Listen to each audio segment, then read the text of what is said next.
Pemirsa beriman, sebagai makhluk sosial, kita pasti memerlukan bantuan orang lain dalam hidup ini. Pun sebaliknya, tentu orang lain akan meminta pertolongan dan bantuan kita. Tolong-menolong merupakan kata yang menunjukkan adanya dua orang yang melakukan pekerjaan saling menolong. Tolong-menolong tentunya disyariatkan dalam agama Islam. Sudah seharusnya kita membantu sesama manusia yang memerlukan pertolongan kita. Karena terasa menyenangkan ketika kita melihat orang yang kita bantu dapat tersenyum dan mengucapkan terima kasih. Mengenai menolong sesama juga terdapat dalam hadis Rasulullah SAW. Dari Abu Hurairah, Nabi SAW bersabda, barang siapa yang melepaskan satu kesusahan seorang mukmin, pasti Allah akan melepaskan darinya satu kesusahan pada hari kiamat. Barang siapa yang menjadikan mudah urusan orang lain, pasti Allah akan memudahkannya di dunia dan di akhirat. Barang siapa yang menutupi aib seorang muslim, pasti Allah akan menutupi aibnya di dunia dan di akhirat. Allah senantiasa menolong hambanya selama hambanya itu suka menolong saudaranya. Hadis riwayat Muslim. Juga keutamaan tolong-menolong lainnya dalam hadis Rasulullah SAW, siapa yang menolong saudaranya yang lain, maka Allah akan menuliskan baginya 7 kebaikan bagi setiap langkah yang dilakukannya. Hadis riwayat Tabrani.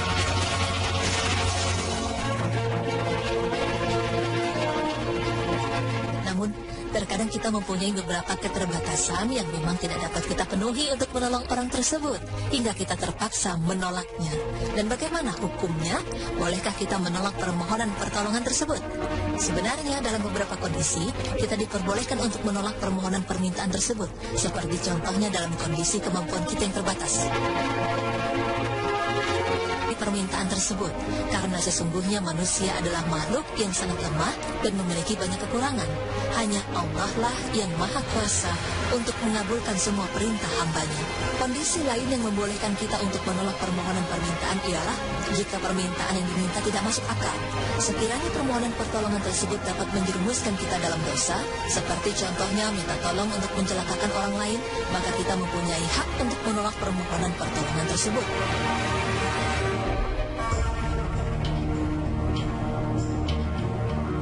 Adapun permohonan pertolongan yang tidak boleh ditolak ialah saat seseorang meminta pertolongan menyangkut kebutuhan hidupnya. Seperti contohnya, seseorang yang sangat kehausan dan meminta tolong kita untuk memberinya minum. Kita harus menolongnya dan memberinya minum. Jangan sampai menolaknya, karena perbuatan tersebut ialah kekikiran yang sangat, sehingga mencegah ia untuk memberikan kelebihan air kepada Ibnu Sabil yang amat membutuhkannya. Dan sifat kikir itu seringkali menimbulkan perbuatan yang dimurkai oleh Allah Azza wa Jalla. Seperti dalam hadis, ada beberapa orang yang tidak akan diajak bicara oleh Allah pada hari kiamat. Allah tidak akan melihat mereka, tidak juga mensucikan mereka, dan bagi mereka azab yang pedih. Rasulullah bersabda demikian 3 kali. Lalu Abu Zar berkata, merugi sekali, siapa mereka wahai Rasulullah?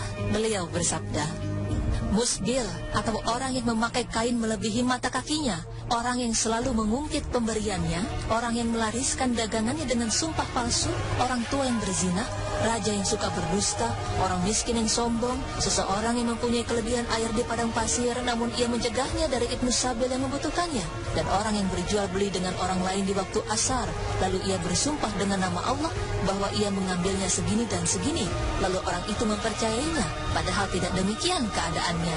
Dan orang yang membaiat pemimpinnya karena dunia, bila tidak diberi maka ia tidak mau melaksanakan baiatnya. Hadis riwayat Al-Bukhari dan Muslim.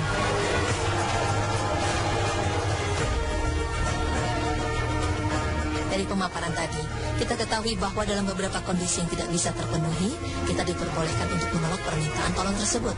Namun jika kita dapat menolong dan permohonan tolong bersifat darurat, maka kita seharusnya menolong sebagai wujud kasih sayang dan kepedulian kita terhadap sesama. Rasulullah SAW bersabda, dan barang siapa yang berusaha memenuhi kebutuhan saudaranya, maka Allah juga akan berusaha memenuhi kebutuhannya. Hadis riwayat Al-Bukhari 2442, Muslim 2580, berkata Asy-Syaikh Al-Albani Shahih.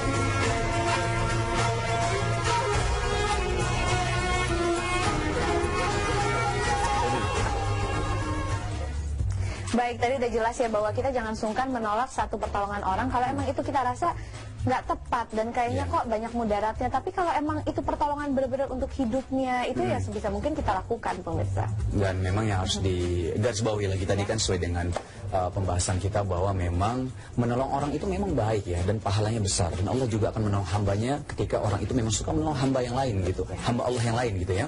Tapi yang harus dijelaskan lagi bahwa memang kalau misal memang pertolongannya untuk hal yang maksiat ataupun memang tidak masuk akal gitu ya, nggak ada unsur kebaikannya, itu memang tidak perlu ditolong gitu ya. Nah, itu yang harus kita pikirkan. Betul sekali. Ya. Jadi jangan ragu-ragu ketika mau menolong orang, karena ketika menolong orang bukannya kita lagi kehilangan sesuatu, tapi sebenarnya kita lagi menabung sesuatu lagi untuk ke depan.